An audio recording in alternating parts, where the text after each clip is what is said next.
Thank you very much.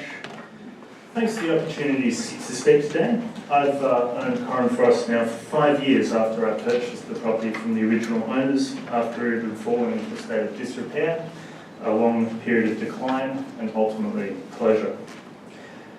Our main claim to fame is that we are the closest snowfields to Canberra and most importantly Sydney, and last year we welcomed over 75,000 visitors through our doors. What makes us unique is that we're a snowy resort where it hardly ever snows.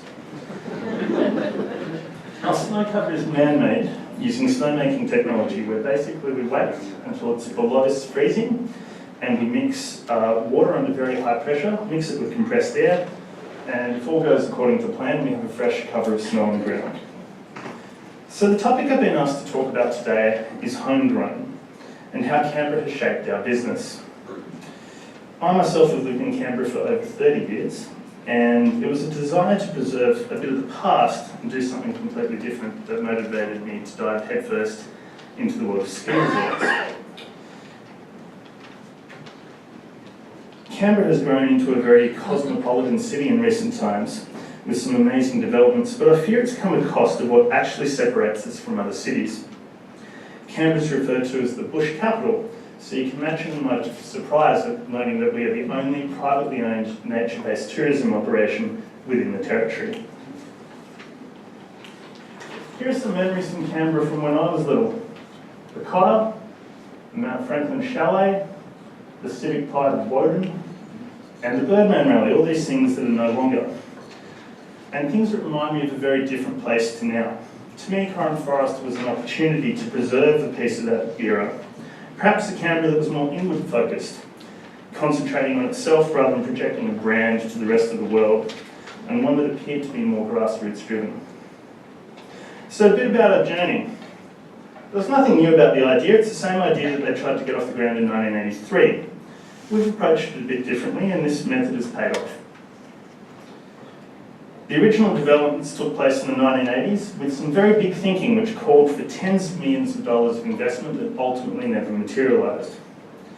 Our approach has been very different. We've started with the crumbling remains of 30 years ago and started building on top of that. We're growing the business bit by bit rather than overnight. Our approach has been driven by the belief that providing a unique and memorable experience comes above all other things, and that this experience is shaped by the quality of our end product and the quality of our staff, rather than hiding behind a brand, a logo, or a fancy building. At Corin Forest, you'll find dirt car parks, demounted buildings, and unpainted walls.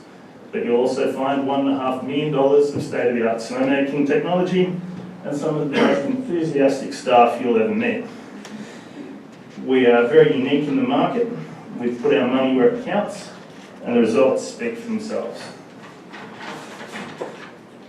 Like any small business, funding is the issue, and in fact I think a lack of funds defines the word small business.